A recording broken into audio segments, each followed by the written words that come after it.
Welcome to another CEO Wisdom podcast. We have Adetayo Bamiduro with us today. He's transforming and decarbonizing mobility in Africa with Max. It's his company. He's been founder, CEO at this company since a decade now. So, Ade, welcome to the pod. Tell me a bit more about yourself and what you're up to nowadays. Yeah, sure. Nice. I'm Tayo, co-founder CEO at Max. Very, excited to be here talking to you, Charles. Being at the forefront of transforming mobility in Africa, building out technology, payment systems, lease-to-own business model as well, enabling gig drivers. So by gig drivers, think Uber drivers, Bolt drivers, Postmates drivers, stuff like that. The equivalent in Africa, obviously, right? Giving them the vehicles and the tools that they need to be successful. So I've been doing this with Max for the last 10 years with my co-founder Chinedu. Lots of excitement over the last 10 years, learning, building, pivoting as well. But yeah, here we are. Now we are at the forefront of driving large scale deployment of electric vehicles, electric two-wheelers and three-wheelers, and battery swap stations as well that are powered by solar energy, which is super exciting, all the way to figuring out a way to transfer carbon credits even to the drivers themselves for every single kilometer they cover. So we're at the forefront now of decarbonizing mobility on the continent by deploying electric vehicles large scale to gig drivers. Where did the idea came about? Because 10 years ago, I'm not even sure if there was food delivery app in Africa. I always mistake the word with deliverability. So you started this 10 years ago, right?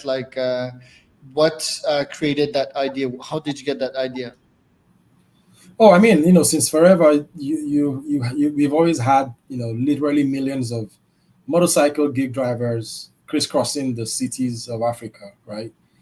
Millions of them across East Africa, West Africa, many parts of Northern Africa as well, are just doing their informal gigs, right? So I think the idea came from thinking through how we could use technology to bring some sort of order, right, out of this chaotic industry that has been in existence for many years. So I grew up literally seeing thousands and thousands of motorcycles every single day crisscrossing African cities.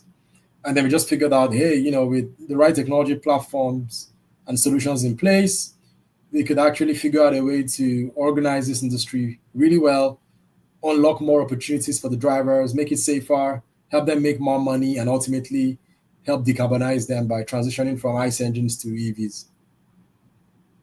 Right. And yeah, tell me about the bike themselves. How many do you have right now? And what's special about the technology behind them? Yeah, sure. So, I mean, as of now, we've done about 46,000 motorcycles and three-wheelers on the platform, right? Across three countries in Africa, about 19 cities now, right? Just one more and I will get to 20 cities. But what's really exciting is that, the drivers don't have to have any previous credit history. They don't need to have a bank account before they come to the Max platform. And we're just going through a bunch of clicks. They could access an electric vehicle, right? Just like that. And then they could start moving around the city, doing battery swaps, doing food delivery, making money for themselves, earning money into their digital wallets. So that's pretty much what the product is, and it essentially takes out all the friction that exists with vehicle financing and vehicle ownership in Africa, and makes it very simple, very straightforward, and very quick as well. Interesting. And yeah, you're in Nigeria right now. The biggest presence is there. Where other are you expanding right now in Africa? Yeah, we're in Central Africa as well, in a country called Cameroon and Douala. We're also operational in Ghana, in Accra, and then we're in the process of expanding into other parts of the continent, East Africa, and ultimately to even other parts of the world like the Middle East, right, and perhaps even Latin America. Right. Now, what's been hard running this company since the last 10 years? What kind of challenges have you faced? Yeah, great. One is building a high performance system even in low our network connectivity environments where there's high latency, right? So if you think about technologies like 5G, or in some markets, you have 5G everywhere, right? But in many parts of Africa, you have 5G only in the big cities. And the drivers that we work with, they move 200 kilometers a day. They move way out of our city centers. So building our technology in a way that gives us continuous insights into our fleet, even when they go through low connectivity environments. That was a technical challenge for us, right? And we had to figure out, leveraging more sophisticated protocols, and also all sorts of connectivity systems that we had to build to ensure that we could maintain connectivity to every single one of those 46,000 vehicles that I talked about. The other thing, of course, has been around. I think everybody struggles with it globally. Is talent, right? Across the business, in tech, in product, in operations as well.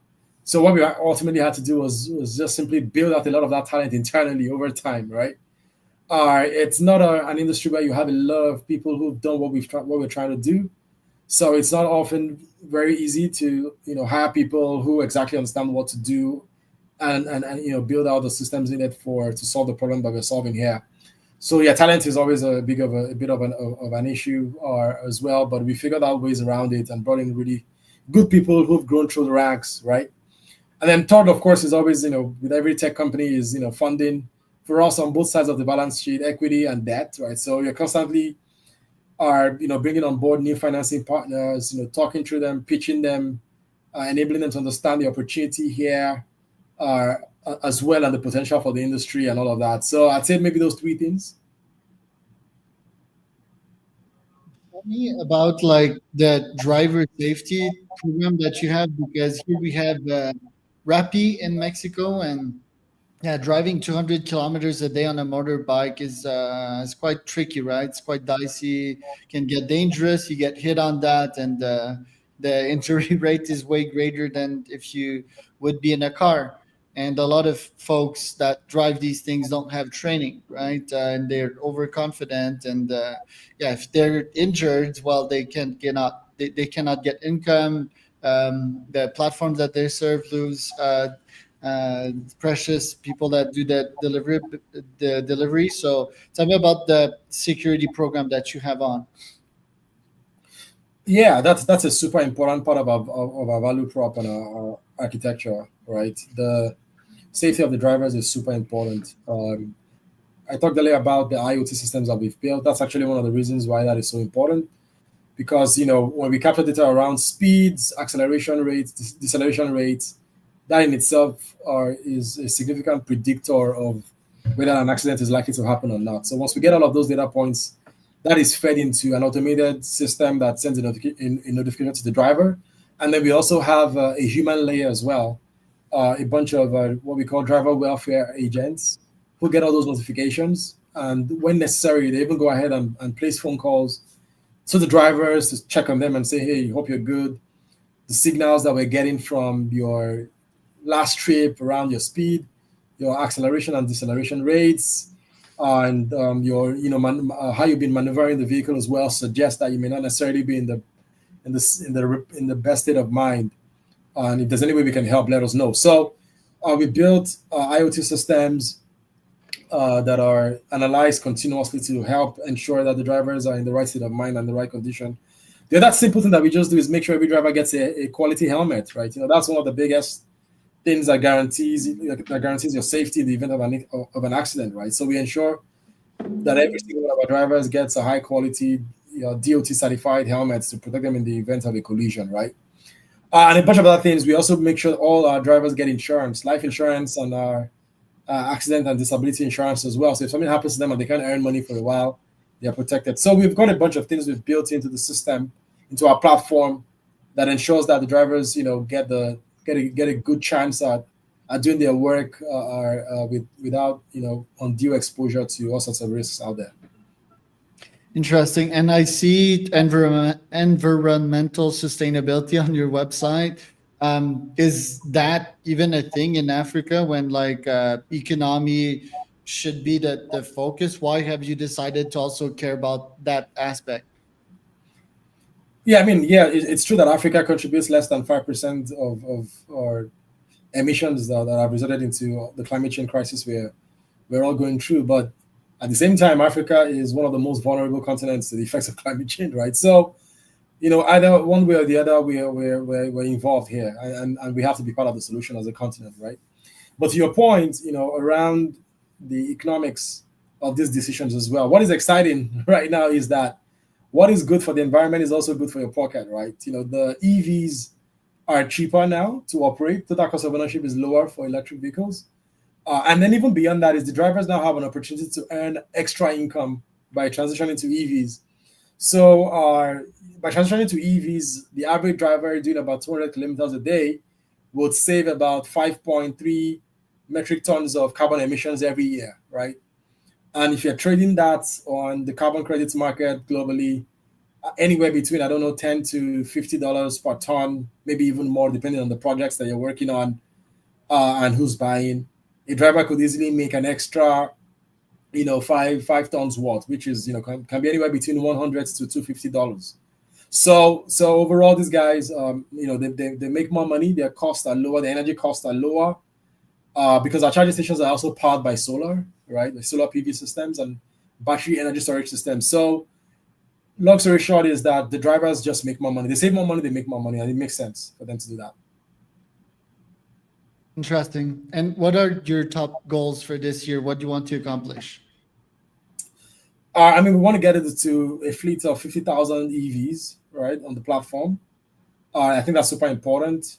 We want to get to about 1 to 2,000, about at least 1,000 battery swap stations, right, where our drivers can just go in there and swap their batteries very, very quickly, right? And then from next year on, we want to go above 100,000 drivers on the platform.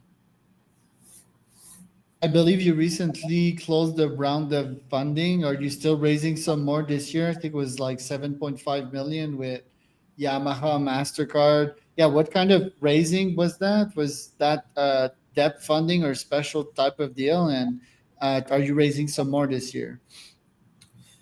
Yeah, we're always raising. So our last announced round was in 2022, which was a $31 million round. We did raise another equity round recently, or earlier this year, which we didn't announce. We're still raising more money as well. So maybe we'll announce, maybe we won't. We'll see.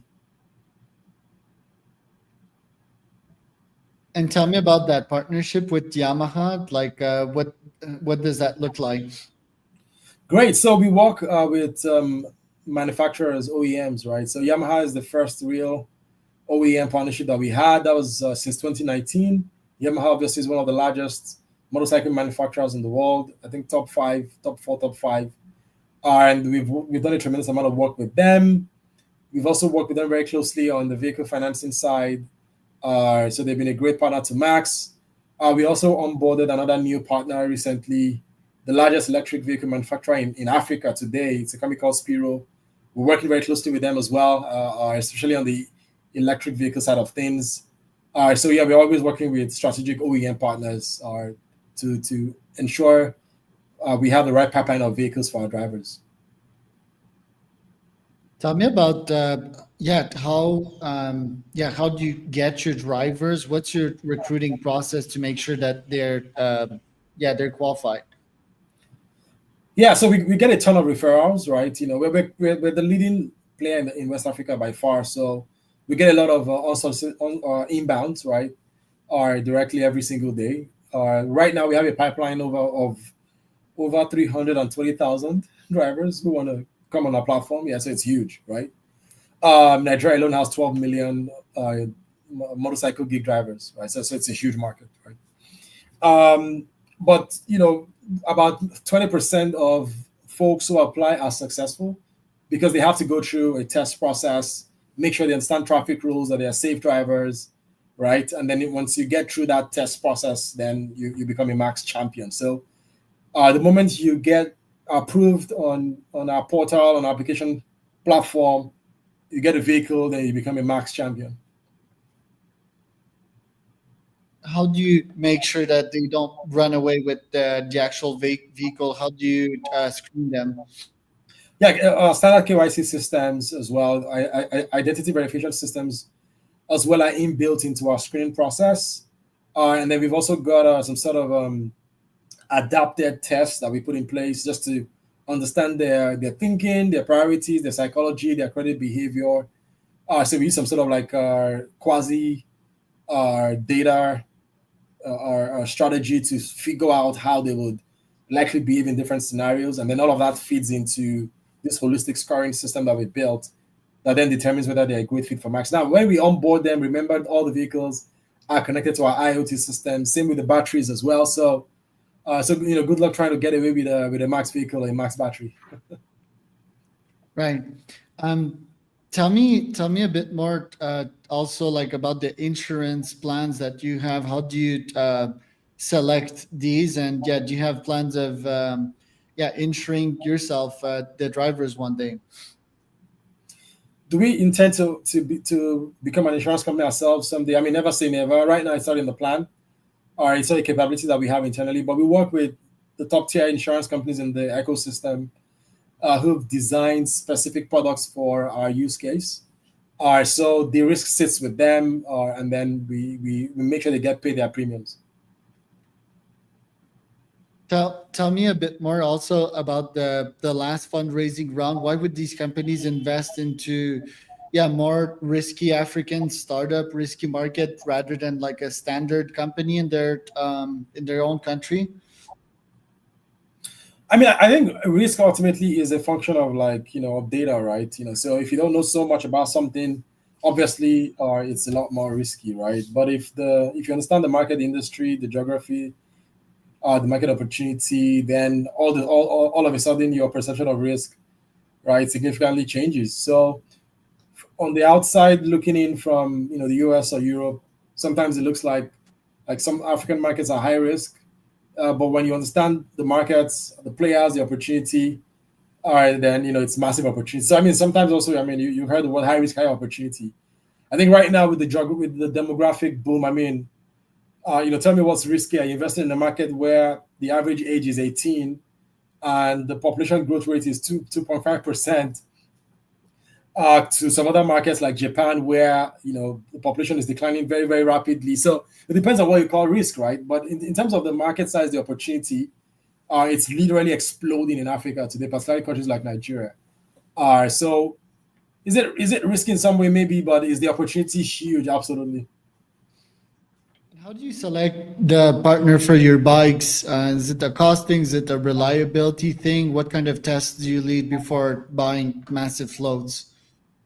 Now, reliability, safety, and of course, price as well, right? All of those are important. So it's not just one thing.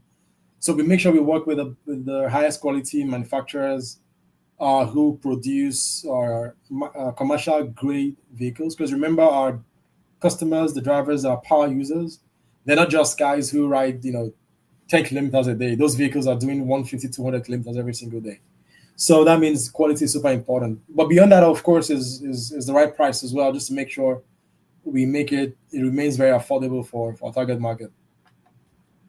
And how do you measure the economic impact that you had over folks using your vehicle? Yeah, it's pretty straightforward. One is uptime, right? How much uptime do they have on our platform compared to if they were not on our platform, right? That's one. Two is revenue. How much revenues are they generating? How much distance are they covering? There's a very close correlation between the amount of distance they cover and the amount of revenue they're able to generate on a daily basis. As well, we also measure things like incident and accident rates, right? How much incidents are we having? How many serious accidents are we having compared with the rest of the market, right? And then how much cost savings are they achieving relative to other vehicle types or other platform operators? So if you get on board the Max platform, you take a Max vehicle, how reliable is it? How much do you spend on maintenance? How much do you spend on energy? So there's a bunch of things, metrics that we check to ensure that our drivers are getting the most value, they're getting the most revenue, and the least amount of costs by coming on board the Max platform. Where do you see the future, let's say specifically in Nigeria, in terms of mobility and EVs? I mean, 100% penetration, right? Right now, it's still, if you look at the entire market, it's still dominated by ICE engines, right? In the next 5 years, I expect that at least 50% of all the vehicles in the market should be electric by then. That's a quick progress. What factors would need to happen for that prediction of yours to manifest? I think right now the data is already very compelling, right? It's just more players in the market, more funding, more players, more funding. That's pretty much it, right? The technology is proven. Solar is much cheaper as a source of energy, much cleaner than almost every other source out there. At least every other non-renewable source of energy out there. It's about scaling it. The equipment is there. The battery technology is there. The lithium battery technology is there. The inverter technology is there. The solar PV systems are there. Bifacial solar panels are there with much higher efficiency rates. All the tech is there. It's just who's going to do the dirty work and scale this aggressively to crowd out ICE engines, right? Because it makes more economic sense. So it's ultimately a question of execution. But yeah, in terms of the tipping point, we're there already. In terms of the technology breakthrough needed, we're way past that. Love that. Well, Tayo, thanks for coming on today. Where can people find out more about you? All right, so maxdrive.ai. You could follow us on Instagram, on LinkedIn as well. Just search for Max, MAX, right? Or Max Drive, right? Or Max Africa. You can follow us on Twitter, on X, on Instagram, on LinkedIn as well. And then you can hear a lot more about what we're up to on a day-to-day basis.